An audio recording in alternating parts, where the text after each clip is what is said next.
But quite often I find myself on the road, and look, Liz can attest because part of her route home every night is the same as mine, that I am a bit of a lead foot. I take off from the lights a bit faster than you. I think you would attest, though I've never had a speeding fine. You've just got to know where to do it. But a lot of other people on the road frustrate the living hell out of me because they can't even stick to the speed limit. They go well below it everywhere they go. For some reason, Sydney drivers I've found to be worse than pretty much anywhere else in the country. But one place that I had real trouble with was when I lived in Melbourne going through the Burnley Tunnel. Now, the Burnley Tunnel, if you've ever been through it or if you haven't been through it, I'll explain it for you. It's a toll road, but you go in under the river and it starts on a decline and then becomes quite a steep incline. So what happens is people drive down it, then they get to the incline and they don't put their foot down. So they go in at 80, it's an 80-kilometre road, and they come out the other side at 60. So Transurban, who runs the road, came up with the ingenious idea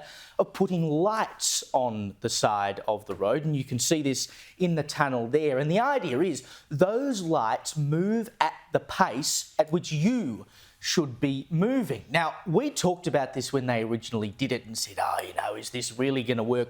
It turns out it has actually worked. Transurban has crunched the numbers, and during peak hour, people are travelling 17% faster than they were before thanks to this light. Now, apparently it's some magical psychological trick where we are pre-programmed to sort of go into fight or flight mode when we see things in our peripheral vision, and we end up basically chasing this light in order to get away from it. I can't believe that it took some boffins in an office somewhere to actually come up with something that will make people drive faster, stick to the speed limit. Hallelujah. And by the way, this is the stat I love the most. We always get told you've got to reduce the speed limit in order to reduce crashes, right? They found, since they introduced this light and the average speed people have been travelling in the tunnel has gone up, crashes resulting in someone being put in an ambulance have gone down by 4%. You're telling me that people are driving faster and they crash less? Unbelievable. The other great stat from this is that traffic has increased by 2.2%, and yet cars are getting through that tunnel 50 seconds faster. Yep. The other thing I liked about this is that it's been such a success, they're going to experiment with different colours and different shapes of lights. But I think they should go further. Why not play in the tunnel like the Jaws theme? That would make you drive faster. Sharks coming for you. Or the sound of gunfire. Or what about this? What if they projected an image of the E-Safety Commissioner into your rear view? Oh, that'd work. And then you would just burn through the tunnel. You'd be gunning through. So these pacer lights cost $13 million. I reckon they're worth every cent. If they actually make people go faster, they are dead set worth every damn cent. So you think Sydney should get them in all our tunnels? I'd put them everywhere. If they work, and it's been proven that they work quite well, I'd put them everywhere. There's no argument against it. I mean, sometimes you think, oh, geez, is it Nana in front of me?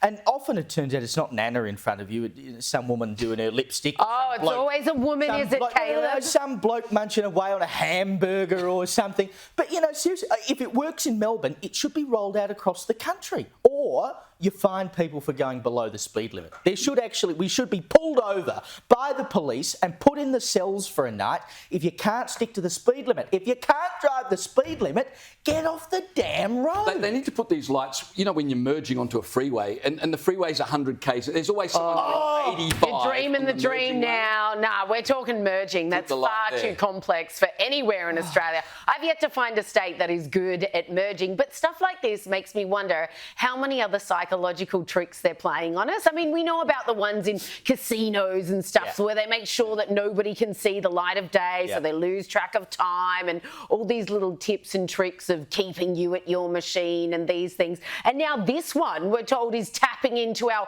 primal instincts of trying to get away from something or keep up with something when it's in our peripheral vision. Well, shopping centres were playing classical music to get rid of young people who were loitering around the shops. Wouldn't have worked. I was telling my dad.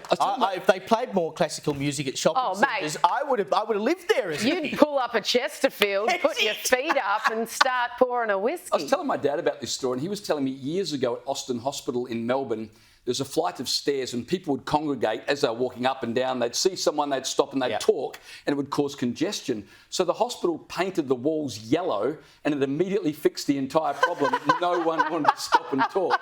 So these psychological tricks do work. Yeah. Well, there you go.